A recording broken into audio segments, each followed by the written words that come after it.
எல்லா உலகமும் போயிட்டு வங்கி கொண்டு போய் நீட்ட போது யார் ஓட்டு போடுவீங்க யார் ஓட்டு போடுவீங்கன்னு சொல்லும்போது இவ்வளவு பண்ணிருக்காங்க, புண்ணியம் வச்சு நல்லா குத்திருக்காங்க, நிறைய செஞ்சிருக்காங்க, நல்லா அழிச்சு முடிச்சு உன சுரண்டி நக்கி எல்லாம் பண்ணிட்டாங்க. ஆனா என் வீட்டு அதிமுக தான் இல்லை, என் வீட்டு மறுபடியும் ஸ்டாலின் தான். அதிமுக தான் நல்லா இருக்கும், பாசகம் நல்லா இருக்கும், காங்கிரஸ் தான் நல்லா இருக்கும். இந்த வயசுல இருக்கிறவங்க தெரியுமா கரெக்டா இந்த 35க்கு மேல 35 40 45க்கு மேல இருக்கிறவங்க எல்லாம் இந்த 2 கட்சி 2 சின்னம், அது கூட்டணி கட்சி. ரொம்ப கஷ்டமா இருக்கு கேட்கும் போது. நீங்க ஏன் மாற மாட்டீங்களா?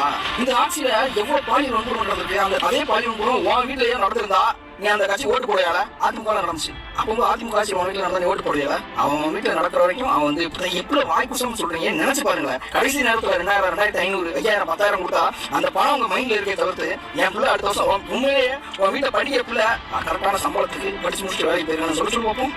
எதுக்கு எடுத்தாலும் ஊழல் லஞ்சம் உங்களுக்கு தெரிஞ்சது 2 கட்சி 2 சின்னம். வெக்கமா இல்ல? மாற்றம் வருதான்னு பாருங்க கொஞ்சமாவது. இவங்க ஓட்டு போட்டா இவங்களுக்கு ஓட்டு போட்டு பார்ப்போமே மாற்றம் வந்து ரொம்ப நினைச்சு பாருங்க. பண்ண மாட்டேங்க. போங்கய்யா உண்மையிலே நீங்க வேணா பாருங்க, நீங்க தெரிஞ்சவே மாட்டாங்க. இருந்தாம அதுக்கே ஓட்டு போடுங்க. இந்த மாதிரி பசங்க எல்லாம் ஏன் அப்படி கத்திக்கிட்டு இருக்கோம்? பிரைவேட்ல கையை கட்டி 8 மணி நேரம் 10 மணி நேரம் வேலை வைக்காதையா? படிச்ச படிப்புக்கான வேலை, அதுக்கான சம்பளம் தான். அதுக்கு யார் வருவாங்க அவங்களுக்கு ஓட்டு போடணும்னு சொல்லி கேட்கறோம். ஆனால் உங்களை மாதிரி ஆட்கள் உண்மையிலேயே எங்களையும் சேர்த்து அளிக்கிறது. ஓட்டு போட்டா போடுங்க, இல்ல உங்க வீட்டுல நடக்கல, அடுத்த ஆட்சி வந்து அது நடக்கும். அப்போது இந்த பழுவாய் ஓட்டு போட்டோமே